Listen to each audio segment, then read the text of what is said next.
Hello friends, ഇന്നത്തെ എപ്പിസോഡിൽ ശാരികയുടെ കുഞ്ഞിനെ കുറിച്ച് മോശമായി സംസാരിച്ച ശ്യാമയുടെ കരണം പുകയ്ക്കുകയായിരുന്നു ഗോപാലകൃഷ്ണൻ. ഇത് കണ്ടു നിന്ന രോഹിത് അരികിലേക്ക് എത്തി പറഞ്ഞു, ഇത് ഞാൻ നിനക്കിട്ട് രണ്ടെണ്ണം തരാനിരിക്കുകയായിരുന്നു. അച്ഛൻ തന്നതുകൊണ്ടാ. ഇല്ലായിരുന്നെങ്കിൽ ഇനിയും നിന്റെ നാവ് ഈ രീതിയിലാണ് വരുന്നതെങ്കിൽ നിന്റെ ആ, നാവ് പറിച്ചെടുക്കുന്നത് ഞാനായിരിക്കും എന്ന് പറഞ്ഞ് രോഹിത് ദേഷ്യപ്പെട്ടുകൊണ്ട് അവിടെ നിന്ന് പോകുന്നു.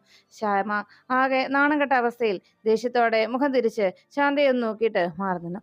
അപ്പോഴാണ് ശാലിനിയും മക്കളും കൂടി കുട്ടികളോടൊപ്പം സ്കൂളിൽ പഠിക്കുന്ന ദീപകിന്റെ വീട്ടിലേക്ക് എത്തിയത്. ദീപകിന്റെ ചേച്ചിയും അച്ഛനും മരണപ്പെട്ട വാർത്തയറിഞ്ഞ് സങ്കടത്തോടെ അവിടേക്ക് എത്തിയതായിരുന്നു. അപ്പോഴാണ് അവിടേക്ക് കളക്ഷൻ മേഡം വന്നുവെന്ന് അറിഞ്ഞ് കാഹളം കുമാരൻ മുന്നിലേക്ക് എത്തിയത്. മേഡം, മേഡം എന്താ ഈ വഴിക്ക് എന്ന് ചോദിച്ചപ്പോഴേക്കും ഇവിടുത്തെ ദീപക് എന്റെ കുട്ടികൾക്കൊപ്പമാണ് സ്കൂളിൽ പഠിക്കുന്നതെന്ന് അറിയിച്ചപ്പോൾ അത് കേട്ടതും എന്തായാലും മേഡം ഒന്ന് വന്ന് നന്നായി. മേഡത്തിന് ഇവർക്ക് വേണ്ടി എന്തെങ്കിലും ചെയ്യാൻ സാധിച്ചാൽ അത് വലിയൊരു ഉപകാരമായിരിക്കും എന്ന് പറഞ്ഞു. എന്താ ശരിക്കും ഇപ്പോഴത്തെ അവസ്ഥ എന്ന് ചോദിച്ചപ്പോൾ മേഡം, മേഡത്തിന് അറിയാമല്ലോ ഈ വീടിന്റെ അവസ്ഥ. ഇപ്പോൾ തന്നെ മേഡം നേരിൽ കണ്ടതല്ലേ. ഇതിന്റെ മേൽക്കൂര വീണിട്ടാണ് മേഡം ആ പാവം കുട്ടി മരണപ്പെട്ടത്. അത്രത്തോളം തകർന്ന അവസ്ഥയിലാണ് ഇവർ ഇവിടെ കഴിയുന്നത്. കഴുക്കോലും മറ്റുമൊക്കെ ഏത് സമയത്തും ഇടിഞ്ഞു പൊളിഞ്ഞ് താഴെ വീഴും. അതുപോലെയാണ് കാര്യങ്ങൾ. എൻ്റെ മേഡം, ഇവർക്ക് വേണ്ടി ഒരു പുതിയൊരു വീടിനായിട്ട് കയറിയിറങ്ങാത്ത ഓഫീസുകളില്ല. എത്ര ഓഫീസർമാരെ കണ്ടു, ഏതെല്ലാം ഓഫീസുകൾ കയറിയിറങ്ങി. എന്നിട്ടും ഇവർക്ക് വേണ്ടി ഒരു വീട് കൊടുക്കാനുള്ള അനുമതി ഇതുവരെ ആയിട്ടില്ല. അവർക്കതിനുള്ള യോഗ്യതയില്ല എന്നാണ് പല ഭരണ കേന്ദ്രങ്ങളിൽ നിന്നും കിട്ടിയ മറുപടി എന്ന് കുമാരൻ വേദനയോടെ പറഞ്ഞു. ഇനിയെങ്കിലും ഈ ഭരണകൂടങ്ങളുടെ ആരുടെയെങ്കിലും ഒരു കണ്ണ് ഇവർക്ക് നേരെ തിരിഞ്ഞിരുന്നുവെങ്കിൽ ഒരുപക്ഷെ ഇന്ന് ആ രണ്ട് ജീവനുകൾ പൊലിയുമായിരുന്നില്ല. പാവം കുട്ടി ദീപകിന്റെ മൂത്ത ചേച്ചിയാണ്. 15 വയസ്സ് ആ കുട്ടിയായിരുന്നു ഈ കുടുംബത്തിന്റെ ആകെ പ്രതീക്ഷ. ആ കുഞ്ഞിനെയാണ് ഇല്ലാതാക്കിയിരിക്കുന്നത്. എന്തായാലും ഇങ്ങനെയൊരു ജീവനെ എടുത്തതുകൊണ്ട് എന്താണ് ഈ ഭരണകൂടത്തിന് നേട്ടമുണ്ടായത്? അത് മാത്രം ഒന്ന് അറിഞ്ഞാൽ കൊള്ളാം മേഡം എന്ന് കുമാരൻ വേദനയോട് ചോദിക്കുമ്പോൾ ഇതെല്ലാം കേട്ട് നിന്ന ശാലിനി പറഞ്ഞു, എന്തായാലും ഇപ്പോഴാണ് കാര്യങ്ങളൊക്കെ എനിക്ക് മനസ്സിലായത്. ഞാൻ ഇതിനെക്കുറിച്ച് കൂടുതലായിട്ടൊന്ന് അന്വേഷിക്കാം എന്ന് പറഞ്ഞ് ശാലിനി വേണ്ട നടപടികൾ സ്വീകരിക്കാമെന്നും ഇവർക്ക് എന്നാലാകുന്ന എന്ത് സഹായം ചെയ്യാൻ പറ്റുമെന്ന് ഞാനൊന്ന് അന്വേഷിക്കട്ടെ എന്ന് പറയുകയാണ് ശാലിനി. അപ്പോഴേക്കും ദീപക്കും അമ്മയും കൂടി പുറത്തേക്ക് ഇറങ്ങി വന്നു. തൻ്റെ മോളെ നഷ്ടമായതിനെക്കുറിച്ച് ആ അമ്മ വേദനയോടെ ശാലിനിയോട് പറയുന്നു. എല്ലാം കേട്ട് കഴിഞ്ഞതും സങ്കടത്തോടെ നിൽക്കുന്ന അവരെ നോക്കി കുമാരൻ പറഞ്ഞു, ഇനിയെങ്കിലും മേഡത്തിന്റെ ഭാഗത്തു നിന്നെങ്കിലും എന്തെങ്കിലും അനുകൂലമായൊരു നീക്കം ഇവർക്ക് നേരെ ഉണ്ടാകണം മേഡം എന്നറിയിച്ചപ്പോൾ അത് കേട്ടതോടെ ശാലിനി പറഞ്ഞു, ഞാൻ എന്താ പറ്റുകയെന്ന് ഞാൻ നോക്കട്ടെ. ഇവരുടെ വീട് ഇവർക്ക് സ്വന്തം, ഇത് ഇവർക്ക് പട്ടയമുള്ള സ്ഥലമാണോ എന്ന് ചോദിച്ചപ്പോൾ പുറമ്പോക്ക് ഭൂമിയാണ് മേഡം, പട്ടയം അനുവദിച്ചിട്ടില്ല എന്ന് പറഞ്ഞു. ആദ്യം പട്ടയത്തിനുള്ള കാര്യങ്ങൾ റെഡിയാക്കട്ടെ, അതിനുശേഷം വീടിന്റെ കാര്യം എന്തായാലും എത്രയും പെട്ടെന്ന് എന്തെങ്കിലും ഒന്ന് ചെയ്യാൻ പറ്റുമെന്ന് ശ്രമിക്കാമെന്ന് പറഞ്ഞ് ശാലിനി കുമാരന് വാക്ക് നൽകി അവിടെ നിന്ന് മടങ്ങി. അപ്പോഴേക്കും കുട്ടികളുടെ ഒപ്പം അവിടെ വന്ന് നിൽക്കുന്ന സമയത്ത് ശാലിനിയുടെ ഫോണിലേക്ക് രോഹിത്ത് വിളിച്ചു. കോളെടുത്ത ഉടനെ തന്നെ രോഹിത്ത് പറഞ്ഞു, ശാരിക പ്രസവിച്ചു, പെൺകുട്ടിയാ, രണ്ടുപേരും സുഖമായിരിക്കുന്നോ എന്ന് ശാലിനി സന്തോഷത്തോടെ അന്വേഷിച്ചപ്പോൾ കുഞ്ഞിന് ചെറിയ ഹെൽത്ത് ഇഷ്യൂ ഉണ്ടെന്നാണ് പറഞ്ഞത്. കുഞ്ഞിനെ ഇപ്പോൾ ഇൻക്യുബേറ്ററിലേക്ക് മാറ്റിയിരിക്കുകയാണ് എന്ന് പറഞ്ഞു. എല്ലാം കേട്ട് കഴിഞ്ഞതും ശാലിനി, ഞാനിപ്പോൾ കുട്ടികളോടൊപ്പം കുട്ടികളുടെ സ്കൂളിൽ പഠിക്കുന്ന ഒരു കുട്ടിയുടെ വീട്ടിലാണ്. പപ്പിമോളെയും സത്യയും ഒപ്പമുണ്ട്. അവരെ ഞാൻ വീട്ടിലാക്കിയിട്ട് വേഗം ഹോസ്പിറ്റലിലേക്ക് എത്താം എന്ന് പറഞ്ഞു. ശരിയെന്ന് പറഞ്ഞ് ശാലിനി ഫോൺ വെച്ചു.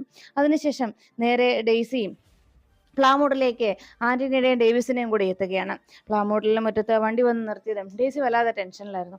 ഇത് കണ്ടതോടെ ആന്റണി പറഞ്ഞു, ഹേയ് ഡേസി, നീ ടെൻഷൻ ആവേണ്ട, അപ്പച്ചനോട് ഞാൻ കാര്യങ്ങളൊക്കെ പറഞ്ഞോളാം, നീ ഇറങ്ങ് എന്ന് പറഞ്ഞതും ഡേസി വീണ്ടും ആകെ ടെൻഷനോടെ ദേഷ്യത്തോടെ നോക്കിയിരുന്നു. അപ്പോഴേക്കും ഡേസിയോട് അടുത്ത് നിന്ന് ആന്റണി പറഞ്ഞു, അതെ, ഞാൻ കാര്യങ്ങളൊക്കെ അപ്പനോട് പറഞ്ഞോളാം എന്ന് പറഞ്ഞില്ലേ, നീ സമാധാനത്തോടെ ഇറങ്ങ് എന്ന് പറഞ്ഞിട്ടും ഡേയ്സി ഇറങ്ങാൻ മടി കാണിച്ച് അങ്ങനെ കാറിൽ തന്നെ ഇരിക്കുമ്പോഴേക്കും പെട്ടെന്ന് ഡേവിസ് വന്ന് പറഞ്ഞു, ഞങ്ങളില്ലേ കൂടെ, നീ ഇറങ്ങ്. ഉടനെ ഡേയ്സി പതിയെ ഇറങ്ങി വരുന്നത് കണ്ടപ്പോഴാണ് അവിടെ നിന്ന് യോഹന്നാൻ ആ കാഴ്ച കണ്ടത്. ആഹാ, ഇത് ആരാ വന്നിരിക്കുന്നത്? എടീ എൽസമ്മോ, ഇത് ആരാന്ന് നോക്കിയേ നീ, നിന്റെ മകള് എന്ത് വലിയ യുദ്ധം കഴിഞ്ഞ് വന്നിരിക്കുകയാണ്. എന്തൊക്കെയാ അവള് സ്വന്തമാക്കിയിരിക്കണം നോക്കിക്കേ, ഒരു 3 മല മറിച്ചുകൊണ്ടാണ് വന്നിരിക്കുന്നത്. എന്തായാലും ആരതി ഒഴിഞ്ഞു തന്നെ അവളെ സ്വീകരിക്കണം, നീങ്ങി വന്നേ എന്നൊക്കെ പറഞ്ഞ് യോഹന്നാൻ കളിയാക്കിക്കൊണ്ട് വിളിച്ചു. ഉടനെ എൽസമ്മ ഓടി വന്നപ്പോഴേക്കും മുന്നിൽ നിൽക്കുന്ന ഡെയ്സിയെ കണ്ടപ്പോൾ മോളെ നീങ്ങി വാ എന്ന് പറഞ്ഞ് അകത്തേക്ക് ക്ഷണിച്ചു. ഇത് കണ്ടതും യോഹന്നാൻ ദേഷ്യപ്പെട്ടു. ഹാ, ഇത്രയ്ക്കും വൃത്തികെട്ട സ്വഭാവമുള്ള നിന്നെയൊക്കെയാണല്ലോ ഞാൻ ഇങ്ങോട്ട് വിളിച്ചത്. പിന്നെ എങ്ങനെയാ മക്കൾ ഇങ്ങനെ അല്ലാതാവുന്നത്? ഇനി ഇവളിപ്പോൾ എന്തിനാ ഇങ്ങോട്ട് കയറി വന്നത്? ഇങ്ങനെ ഒരു മകൾ എനിക്കില്ല. അതുകൊണ്ട് തന്നെ ഇനി ഇവളുടെ കാര്യങ്ങളൊന്നും എനിക്ക് അറിയാൻ വേണ്ട. മര്യാദയ്ക്ക് ഇവിടെ നിന്ന് പോയിക്കോണം. നീ എങ്ങോട്ടാണ് ഇറങ്ങി പുറപ്പെട്ടത് അവിടെ തന്നെ പോയി കഴിയുന്നത് നല്ലത്. നിന്നോട് ഞാൻ നല്ല രീതിയിൽ കാര്യങ്ങൾ പറഞ്ഞിരുന്നു. എൻ്റെ വാക്കുകളൊന്നും തന്നെ നീ കേട്ടില്ല. നീ ആ ശിവന്റെ പിന്നാലെ അവന്റെ കാമുകിയായി അവന്റെ തോളിൽ കൈ വിട്ട് ഈ ലോകം മുഴുവൻ ചുറ്റുമായിരുന്നല്ലോ. അതുകൊണ്ട് ഇനിയും അത് തന്നെ തുടർന്നാൽ മതി. അല്ലാതെ ഇനി ഈ പ്ലാമൂട്ടിൽ യോഹന്നാന്റെ വീട്ടിലേക്ക് കടക്കാമെന്ന് നോക്കണ്ട. ഞാൻ പറയുന്നത് അനുസരിക്കാത്ത ഒരു മക്കളെയും എനിക്ക് ആവശ്യമില്ല. നീ ഇവിടുന്ന് പൊക്കോ എന്ന് പറഞ്ഞപ്പോഴേക്കും ആന്റണി മുന്നിലേക്ക് വന്നു. അപ്പാ, ഒരു തവണത്തേക്ക് അവളോടൊന്ന് ക്ഷമിക്കപ്പാ. ഇത്തവണത്തേക്ക് കൂടി അവൾക്കൊരു മാപ്പ് കൊടുക്ക് എന്ന് പറഞ്ഞപ്പോഴേക്കും യോഹന്നാൻ പറഞ്ഞു, ഇല്ല, ഇനി ഇതിൽ യാതൊരു മാറ്റവും ഇല്ല. ഒന്നെങ്കിൽ ഞാൻ പറയുന്നത് ഇവൾ അനുസരിക്കാം. ഞാൻ പറഞ്ഞല്ലോ, ഈ ഡേവിസിനെയും കെട്ടി മര്യാദയ്ക്ക് ഇവിടെ ജീവിക്കാൻ. പക്ഷെ അതിന് അവൾക്ക് സമ്മതമായിരുന്നില്ലല്ലോ. അവള് ശിവന്റെ പിന്നാലെ പോവല്ലായിരുന്നോ? അതുകൊണ്ട് ഒന്നെങ്കിൽ ഞാൻ പറഞ്ഞതുപോലെ അനുസരിക്കണം, ഡേവിസിനെ കെട്ടി ഇവിടെ നീക്കണം. ഇല്ലെങ്കിൽ ഈ നിമിഷം ഇവിടെ നിന്ന് ഇറങ്ങിക്കോണം. ഇതല്ലാതെ വേറൊരു തീരുമാനം ഇനി എനിക്കില്ല. ഇതിലപ്പുറം ഞാൻ ഇനി ചിന്തിക്കുകയുമില്ല എന്ന് പറഞ്ഞ് ഇനി ആരൊക്കെ എന്തൊക്കെ പറഞ്ഞാലും ശരി, എൻ്റെ തീരുമാനത്തിൽ മാറ്റമില്ലെന്നും യോഹന്നാൻ അറിയിച്ചു. ഇതെല്ലാം കേട്ട് കഴിഞ്ഞത് ഉടനെ എൽസമ്മയാകെ വിഷമത്തോടെ പറഞ്ഞു, ഇച്ചായ, നമ്മുടെ മോള് എന്ന് പറഞ്ഞതും അതെ, നമ്മുടെ മോള് തന്നെയായിരുന്നു. അന്നേ ഞാൻ പറഞ്ഞപ്പോഴൊന്നും ഇവളുടെ ചെവി കയറില്ലായിരുന്നല്ലോ. അതുകൊണ്ട് ഇനി ഈ എൻ്റെ വാക്ക് അനുസരിക്കുകയാണെങ്കിൽ മാത്രം അവൾക്കൂടെ നിന്നാൽ മതി. അല്ലെങ്കിൽ ഈ നിമിഷം ഇവിടെ ഇറങ്ങിക്കോണം എന്ന് പറഞ്ഞപ്പോൾ ഉടനെ ഡെയ്സി പറഞ്ഞു, അപ്പാ, എനിക്ക് സമ്മതാ എന്ന് പറഞ്ഞു. അത് കേട്ടതും എന്ത് എന്ന് ചോദിച്ചതും ഉടനെ ഡെയ്സി തൻ്റെ കഴുത്തിൽ കിടന്ന ആ താലി വലിച്ചു പൊട്ടിച്ചിട്ട് പറഞ്ഞു, അപ്പൻ എന്ത് പറഞ്ഞാലും അതിന് ഞാൻ തയ്യാറാണ്. അപ്പൻ്റെ ഏത് തീരുമാനത്തിലും ഞാൻ ഒപ്പം ഉണ്ടാവും. അതിൽ യാതൊരു മാറ്റവും ഇല്ല എന്ന് പറഞ്ഞ് ആ താലി പൊട്ടിച്ച് യോഹന്നാന്റെ മുന്നിലേക്ക് ഇട്ട് കൊടുത്തുകൊണ്ട് ഡെയ്സി പറഞ്ഞു, ഇനിയും മാണിക്കോത്ത് മഹേന്ദ്രനും ശിവന്റെയും തകർച്ചയാണ് എൻ്റെയും ലക്ഷ്യം. അവരെ തകർക്കുന്നതിന് വേണ്ടി എപ്പോഴും ഞാൻ അപ്പൻ്റെ ഒപ്പം ഉണ്ടാകും എന്ന് പറഞ്ഞുകൊണ്ട് പകയോടെ ഡെയ്സി നിൽക്കുമ്പോൾ അവരുടെ നീക്കങ്ങൾ കൃത്യമായി ഫലിച്ചു എന്ന അഹങ്കാരത്തിൽ യോഹന്നാനും ആന്റണിയും ഡേവിസും പരസ്പരം നോക്കി പുഞ്ചിരിച്ചു. അതിനുശേഷം ശാലിനി വേഗം നേരെ ഹോസ്പിറ്റലിലേക്ക് എത്തുകയാണ്. അപ്പോഴേക്കും ശാരിക കുഞ്ഞിനെ കാണാത്തതിൻ്റെ വിഷമത്തിൽ സങ്കടത്തോടെ ഓരോന്നും പറയുമ്പോഴേക്കും ശ്യാമ പറഞ്ഞു, ചേച്ചി, നേരത്തെ തന്നെ ഡോക്ടർമാർ പറഞ്ഞതായിരുന്നില്ലേ ആ കുഞ്ഞിൻ്റെ പോരായ്മകളെക്കുറിച്ച്? എന്നിട്ട് ഇപ്പോൾ ഒരു പക്ഷേ ആ കുഞ്ഞിന് ചേച്ചിക്ക് കിട്ടാതിരിക്കുന്നതല്ലായിരുന്നോ നല്ലത് എന്നൊക്കെ പറഞ്ഞതും അങ്ങനെ ഓരോ വിഷമിച്ചിരിക്കുന്ന ശാരികയോട് ശ്യാമ ഓരോന്ന് പറയുമ്പോഴേക്കും അകത്തേക്ക് ശാലിനി എത്തി. കുഞ്ഞേച്ചി എന്ന് വിളിച്ച് ശാരികയെ കെട്ടിപ്പിടിച്ചതും ശാലിനി എന്ന് പറഞ്ഞ് ശാലിനിയെ കെട്ടിപ്പിടിച്ച് കരയുകയാണ്. ചേച്ചി ഇപ്പം എങ്ങനെയുണ്ട് എന്ന് ശാലിനി അന്വേഷിച്ചപ്പോഴേക്കും എനിക്ക് എൻ്റെ കുഞ്ഞിനെ കാണണം. ഇതുവരെയായിട്ട് എൻ്റെ കുഞ്ഞിനെ കാണിച്ചിട്ടില്ല. എൻ്റെ മോൾക്ക് എന്തോ പ്രശ്നമുണ്ടെന്നാണ് അവർ പറയുന്നത്. ഡോക്ടർ ഒന്നും വ്യക്തമായിട്ട് പറയുന്നില്ല ശാലിനി. എനിക്ക് എൻ്റെ കുഞ്ഞിനെ വേണം എന്നൊക്കെ പറയുമ്പോൾ അപ്പുറത്ത് മാറി നിന്ന് ശ്യാമ പറഞ്ഞു, അതെ, ആ കുഞ്ഞിനെ എന്തെങ്കിലും പ്രശ്നങ്ങളുണ്ടെങ്കിൽ ആ കുഞ്ഞിനെ കിട്ടാതിരിക്കുക തന്നെയല്ലേ നല്ലത്. അങ്ങനെ ഒരു കുഞ്ഞിനെ കിട്ടുന്നതിനേക്കാളും ഭേദം ഇങ്ങനെ ജീവിതകാലം മുഴുവൻ സങ്കടപ്പെടണ്ടല്ലോ എന്ന് ശാരികയോട് ശ്യാമ പറയുമ്പോഴേക്കും ഇത് കേട്ട് നിന്ന് ശാലിനി പറഞ്ഞു, ദേ ശ്യാമേ, നീ മിണ്ടാതിരിക്കുന്നുണ്ടോ എന്ന് ചോദിച്ച് ദേഷ്യപ്പെട്ടു. ശാലിനി ഉടനെ ശാരികയെ പറഞ്ഞു, അതെ, കുഞ്ഞിന് എന്തെങ്കിലും പ്രശ്നമുണ്ടെങ്കിൽ അതിനുള്ള കുഞ്ഞിൻ്റെ പ്രശ്നങ്ങൾ പരിഹരിക്കുന്നതിന് വേണ്ടിയുള്ള ആധുനിക സംവിധാനങ്ങളൊക്കെ ഇപ്പോൾ ഇവിടെയുണ്ട്, ഈ നാട്ടിലുണ്ട്. അതുകൊണ്ട് തന്നെ അത്തരം പ്രശ്നങ്ങളൊക്കെ അവർ പരിഹരിക്കുകയും ചെയ്യും. അങ്ങനെയുള്ള ഉപകരണങ്ങളുള്ള ഹോസ്പിറ്റൽ തന്നെയാണിത് എന്നറിയിച്ചു. ഇതെല്ലാം കേട്ട് കഴിഞ്ഞതും ഇപ്പോൾ ഇങ്ങനെ ഈ ഒരു സമയത്ത് നമ്മുടെ അമ്മ ഇവിടെ ഉണ്ടായിരുന്നെങ്കിൽ ഇങ്ങനെ ഒരു സംസാരം വരുമായിരുന്നോ എന്ന് ശാരിക സങ്കടത്തോടെ ശാലിനിയോട് ചോദിക്കുമ്പോൾ, അമ്മ എവിടെയാണെന്ന് അറിയാവുന്ന പലരും നമ്മളവിടെ നിന്ന് അത് മറച്ചു വെച്ചിരിക്കുകയല്ലേ. അമ്മയ്ക്ക് എന്ത് പറ്റിയെന്നുള്ള കാര്യം പോലും ആരും പറയുന്നുമില്ല. അത് അറിയാവുന്നവർ പലരും അത് മറച്ചു വെച്ചുകൊണ്ടിരിക്കുകയാണല്ലോ എന്ന് പറഞ്ഞപ്പോൾ ഇത് കേട്ട ഗോപാലകൃഷ്ണൻ ചാടി എന്നിട്ടു, എനിക്ക് മനസ്സിലായി നീ ആരെക്കുറിച്ചാണ് പറഞ്ഞു വന്നെന്ന്. എന്നെ കുത്തി നോവിക്കുന്ന രീതിയിലാണല്ലോ നിന്റെ സംസാരങ്ങൾ എപ്പോഴും വരാറുള്ളത്. അതെ, ഞാൻ എൻ്റെ ഭാര്യയെ മനഃപൂർവ്വം കൊണ്ട് ഒളിവിൽ താമസിപ്പിച്ചിരിക്കുക. അതുകൊണ്ട് തന്നെയാ നിങ്ങളുടെയൊക്കെ നീക്കങ്ങൾ എനിക്കറിയാവുന്നതുകൊണ്ട് നിങ്ങൾക്കാർക്കും അവളോട് സ്നേഹമില്ലല്ലോ. നിങ്ങൾക്ക് എല്ലാവർക്കും വേണ്ടത് അവളുടെ പണവും സമ്പത്തും മാത്രമാണല്ലോ എന്നിങ്ങനെ പറഞ്ഞപ്പോൾ എല്ലാവരും ആ രീതിയിൽ അവളെ കഷ്ടപ്പെടുത്തുകയും ബുദ്ധിമുട്ടുകയും ഒക്കെ ചെയ്യുകയായിരുന്നു. ഞാൻ ഇവിടെ ഇല്ലെങ്കിലും എല്ലാ കാര്യങ്ങളും ഞാൻ അറിയുന്നുണ്ടായിരുന്നു. അവളുടെ സ്വത്തും പണവും മാത്രമായിരുന്നു ഇവിടെയുള്ള എല്ലാവരുടെ ലക്ഷ്യം.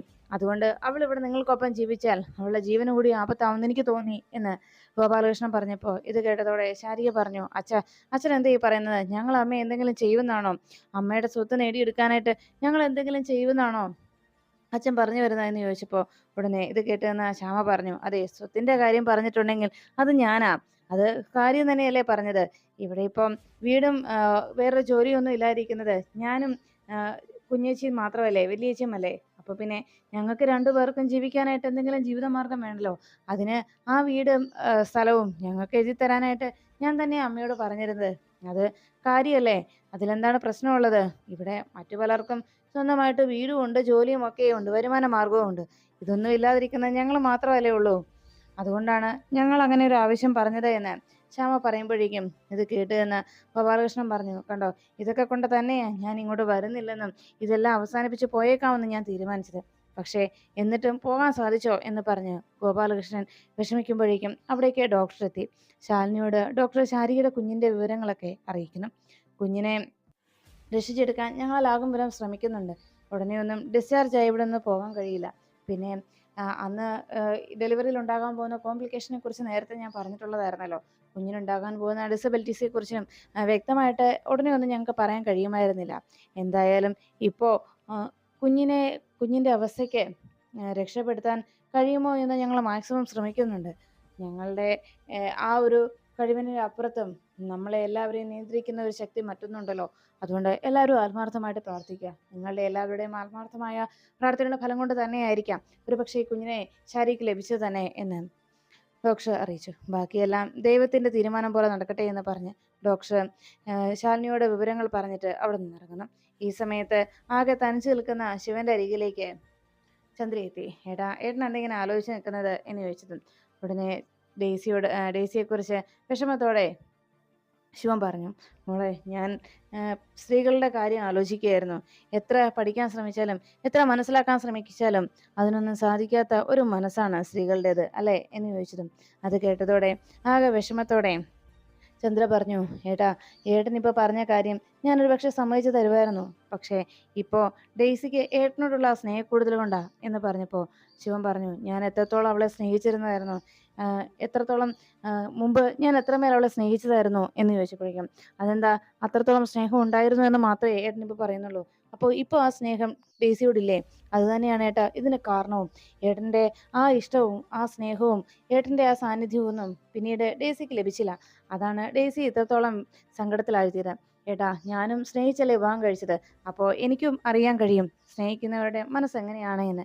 നമ്മൾ ഇഷ്ടപ്പെടുന്ന ഒരാളെ നമ്മളെ അവഗണിച്ചു തുടങ്ങിയെന്ന് തോന്നിയാൽ, അവരെ നമ്മളെ അകറ്റി നിർത്തുന്നു എന്നൊരു തോന്നലുണ്ടായാൽ തീർച്ചയായിട്ടും പിന്നെ മനസ്സിൽ അവരോട് പകയും ദേഷ്യവുമായിരിക്കും. സ്നേഹം കിട്ടാതെ പോയതിൻ്റെ ആ ഒരു പക, അതാണ് ഡെയ്സി ഇപ്പോൾ കാണിച്ചത്. സത്യത്തിൽ ഏട്ടനോടുള്ള സ്നേഹക്കൂടുതൽ തന്നെയല്ലേ ഡെയ്സി കാണിച്ചു കൂട്ടുന്നതെല്ലാം തന്നെ എന്ന് ശിവനോട് ചന്ദ്ര ചോദിച്ചു. ഏട്ടൻ്റെ മനസ്സിലെന്താ? ഏട്ടൻ എന്തിനാണ് ഡെയ്സി ഇങ്ങനെ അകറ്റി നിർത്തിയത്? അതുകൊണ്ടല്ലേ കാര്യങ്ങൾ എത്രത്തോളം വഷളായത്? ഡെയ്സി ഏട്ടനെ ജീവന് തുല്യ സ്നേഹിച്ചത്, അതെനിക്കറിയാം. ഡെയ്സിയുടെ സ്നേഹം ആത്മാർത്ഥമായിട്ടുള്ളത് തന്നെയായിരുന്നു. പക്ഷേ എപ്പോഴോ ഏട്ടൻ ഡെയ്സിയോടുള്ള സ്നേഹത്തിൽ നിന്ന് അകന്നു തുടങ്ങി. ഏട്ടനെ ഡെയ്സി സ്നേഹിക്കുന്നതിൻ്റെ 1% പോലും ഏട്ടൻ ഡെയ്സിക്ക് തിരിച്ചു കൊടുക്കാത്ത അവസ്ഥയിലായി. അതുകൊണ്ട് തന്നെയാണ് ഡെയ്സിയുടെ ദേഷ്യവും ഡെയ്സിക്ക് ഇത്രത്തോളം ഏട്ടനോട് പകയും തോന്നാനുണ്ടായ കാരണം. ഏട്ടൻ്റെ മനസ്സിൽ ഡെയ്സിക്ക് സ്ഥാനമില്ല എന്നും ഡെയ്സിയെ ഏട്ടൻ മനഃപൂർവ്വം ഒഴിവാക്കുന്നു എന്നൊരു തോന്നൽ ഡെയ്സിയുടെ മനസ്സിൽ ഉണ്ടായപ്പോഴാണ് ഏട്ടനോട് വല്ലാത്ത വിരോധവും പകയും ഡെയ്സിയുടെ മനസ്സിൽ മുളപൊട്ടിയത്. അതുകൊണ്ട് തന്നെ ഇപ്പോഴും ഡെയ്സി ഏട്ടനെ ജീവന് തുല്യം സ്നേഹിക്കുന്നുണ്ട്. അതിൻ്റെ ഫലം തന്നെയാണ് ഇപ്പോൾ ഇവിടെ ഈ കാണിച്ചു കൂട്ടിയതെല്ലാം തന്നെ എന്ന് ശിവനോട് കാര്യങ്ങൾ ചന്ദ്ര പറഞ്ഞ് മനസ്സിലാക്കുമ്പോൾ എല്ലാം കേട്ട് താൻ ചെയ്തു പോയത് വലിയ തെറ്റായി പോയെന്നൊരു കുറ്റബോധത്തിൽ ശിവൻ ചന്ദ്രയെ നോക്കുന്നു.